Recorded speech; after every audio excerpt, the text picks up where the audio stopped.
नमस्कार जागरूक जनता, welcome to our YouTube channel Ayush Gupta unveils. I am Ayush Gupta, your host and दोस्त। सो आजकल फ्लिपकार्ट अमेजोन में जो सेल चल रही है उसमें आपने कुछ ना कुछ तो खरीद लिया होगा या फिर कुछ ना कुछ खरीदने का मन बना लिया होगा। साथ ही फेस्टिवल सीजन आने वाले हैं, दिवाली दशहरा, उसमें कुछ लोगों ने सोना चांदी या कार वालों के यहाँ जाकर रेट भाव कर लिए होंगे। तो इन शॉर्ट आज हम बात करेंगे डेली रूटीन से जुड़े टॉपिक शॉपिंग की, जिसे लेकर आज थोड़ा कंफ्यूजन है कि शॉपिंग ऑनलाइन की जाए या ऑफलाइन की जाए। तो शुरू करते हैं बिना किसी देरी के। कन्वीनियंस। आप सभी जानते हैं ऑनलाइन शॉपिंग काफी कंफर्टेबल होती है। आप घर पर हो, ऑफिस पर हो या फिर कहीं पर भी हो, आप चीजों को इजीली बाय कर सकते हो। इसके अलावा आप मनचाही लोकेशन पर डिलीवरी भी पा सकते हो। सपोज आप बेंगलोर से ऑर्डर करते हैं और आपको डिलीवरी दिल्ली में चाहिए, तो ये ऑप्शन भी अवेलेबल होता है। इस हिसाब से ऑनलाइन शॉपिंग में टाइम और मनी दोनों की ही बचत होती है। बिकॉज जब हम ऑफलाइन मार्केट की ओर जाते हैं शॉपिंग के लिए, तो मार्केट जाने के लिए हमें रिक्शा या पर्सनल व्हीकल की जरूरत होती है। इसके अलावा ये सारे कॉस्ट हमारे एक्सपेंस में ऐड हो जाते हैं। और वहीं ऑनलाइन शॉपिंग की बात करो तो केवल हमें क्या चाहिए, सिर्फ और सिर्फ इंटरनेट, डिलीवरी। जहां ऑनलाइन शॉपिंग में 6 to 7 डेज डिलीवरी के लगते हैं। अगर एक ह्यूमन नेचर के अकॉर्डिंग हम देखें तो हम जैसे ही कोई चीज परचेस करते हैं और वो तुरंत हमारे हाथ में आ जाती है, तो उसका सेटिस्फेक्शन, उसका मजा, उसकी फीलिंग अलग ही होती है, जो कि हमें ऑनलाइन में नहीं मिलती। इस हिसाब से ऑफलाइन मार्केट काफी बेहतर है। आप गए शॉप पर, आपने सामान लिया और सामान आपके हाथ में, इंस्टेंट डिलीवरी, यानी एक हाथ दे और एक हाथ ले। वैरायटी। ऑनलाइन मार्केट एक चलते फिरते मॉल की तरह है, यानी एक ही ऐप पर कई सारे कंपनी के प्रोडक्ट्स, आइटम्स, चाहे वो डेली नीड्स की बात हो यानी किराने की, या फिर कपड़े, फर्नीचर, ज्वेलरी की बात हो, ये सारे आइटम एक ही ऐप पर अवेलेबल होते हैं, जिसे आप इजीली परचेस कर सकते हो।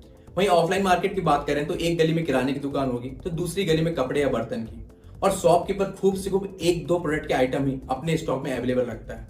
ऐसे में ऑनलाइन मार्केट में हमें जब काफी सारी वेरायटी देखने को मिलती है। Rating and reviews. आपने ऑनलाइन ऐप पर देखा होगा, हर प्रोडक्ट के नीचे कई सारे रिव्यूज होते हैं जो कि उस प्रोडक्ट के यूजर द्वारा दिए जाते हैं, जिसे आप पढ़कर सामान की क्वालिटी को अच्छे से पता लगा पाते हैं और उसके बाद आप परचेस करते हैं। बट इसमें वो मजा नहीं, क्योंकि आपको याद है ना, आप फैमिली एंड फ्रेंड्स के साथ शॉपिंग करने जाते थे। आप कपड़े की दुकान पर जाकर उस फैब्रिक को टच एंड ट्राई कर सकते थे। उसके बाद फैमिली एंड फ्रेंड के सजेशन के बाद आप उसे लेते थे। वहीं दुकानदार का वो सत्कार कि चाय लेंगे, कॉफी लेंगे, ठंडा। इस हिसाब से ऑनलाइन मार्केट में देखें तो आप कपड़ों को टच एंड ट्राई नहीं कर सकते। प्रमोशन।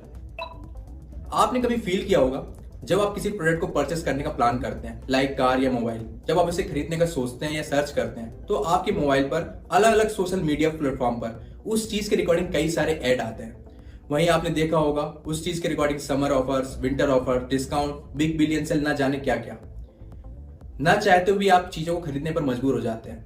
और इसके अलावा अगर आपको चीजें खरीदना नहीं है तो आप डिस्काउंट देखने के लिए भी ऐप पर चले जाते हैं।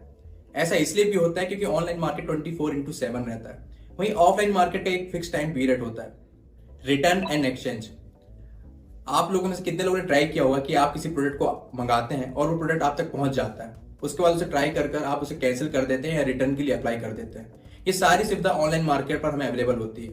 वहीं ऑफलाइन मार्केट में अगर आपका व्यवहार अच्छा है तो चीजें सेम डे रिटर्न हो जाती है। वहीं कहीं दुकान पर लिखा होता है कि बिका हुआ सामान वापस नहीं होगा। रिफंड। मल्टीपल पेमेंट ऑप्शन के अलावा ऑनलाइन मार्केट में रिफंड का भी ऑप्शन होता है, यानी प्रोडक्ट को कैंसिल करने पर आप अपने पैसा वापस पा सकते हैं। वहीं ऑफलाइन मार्केट में दुकानदार एक ठेला भी नहीं देगा।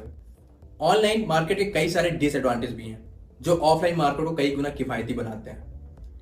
हमने delivery and touch and try की बात तो पहले कर चुके हैं। अब बात करते हैं सबसे बड़ी प्रॉब्लम फ्रॉड की। इसमें ऐसा होता है कि आपकी पसंद नापसंद का कई सारा डेटा कंपनी के पास ऑलरेडी जमा हो जाता है। इसके अलावा आपके अकाउंट डिटेल्स, कार्ड डिटेल्स, ये सारी इंफॉर्मेशन कंपनियों के पास इकट्ठा हो जाती है, जिससे आप एक ठगी का शिकार भी हो सकते हैं। Fake reviews. कभी कभी कंपनी क्या करती है कि अपने प्रोडक्ट पर कई फेक रिव्यूज डाल देती हैं, जिसे पढ़कर आपको लगता है कि प्रोडक्ट काफी गुना अच्छा है, और जब वो प्रोडक्ट आपके पास आता है तो आप उसकी क्वालिटी को मैच नहीं कर पाते। इसके अलावा बात करें तो फेक प्रोडक्ट, आप मंगाते कुछ है और आता कुछ है। इसमें मेरा एक पर्सनल एक्सपीरियंस भी है कि मैंने मोबाइल ऑर्डर किया था और आया थी साबुन की बट्टी। ऐसे ही आप इस पिक्चर में देख सकते हैं कि इन्होंने मंगाया कुछ और आया कुछ। इसके अलावा जो एक पॉलिसी है ऑनलाइन मार्केट की, रिटर्न पॉलिसी। ऐसे में क्या होता है, जब आपको ऑर्डर करते हैं तो किसी के द्वारा वापस की हुई चीज आपके पास पहुंच जाती है, यानी यूज की हुई चीज या फर्स्ट कॉपी, जिसे आप समझ नहीं पाते। फिर रिफंड की प्रोसेस या रिटर्निंग प्रोसेस, ये इतनी ज्यादा टाइम टेकिंग होती है कि आप मेंटली प्रेशर का शिकार हो जाते हैं। कभी कभी तो रिफंड आता भी नहीं है। ऐसे में ऑनलाइन शॉपिंग करना या रिटर्न या रिफंड की प्रोसेस करना अपने आप में एक बिग टास्क हो जाता है। सो हमने देखा कि ऑनलाइन और ऑफलाइन शॉपिंग के अपने अपने फायदे और नुकसान है, और वैसे भी शॉपिंग पर्सनल चॉइस का सब्जेक्ट है। और देखा जाए तो जो व्यक्ति नॉन टेक्निकल है उसके लिए ऑफलाइन शॉपिंग ही बेहतर है, और जो व्यक्ति भीड़ भाड़ में जाना पसंद नहीं करता उसके लिए ऑनलाइन शॉपिंग बेहतर है। दोस्तों, ये वीडियो हमारे मेन वीडियो का एक छोटा सा पार्ट था, क्योंकि वीडियो काफी बड़ी हो रही थी। अगले वीडियो में हम ई कॉमर्स की बात करेंगे, साथ ही जानेंगे कि ई कॉमर्स का हमारे इंडिया के रिटेलर व्यवसाय पर क्या इंपैक्ट पड़ा और इंडियन मार्केट में क्या इंपैक्ट पड़ रहा है। तो वीडियो को लाइक कर दें, शेयर कर दें, कमेंट कर दें, और हमारे YouTube channel Ayush Gupta and Wills को सब्सक्राइब कर लें। मिलते हैं जल्दी नई वीडियो के साथ। धन्यवाद।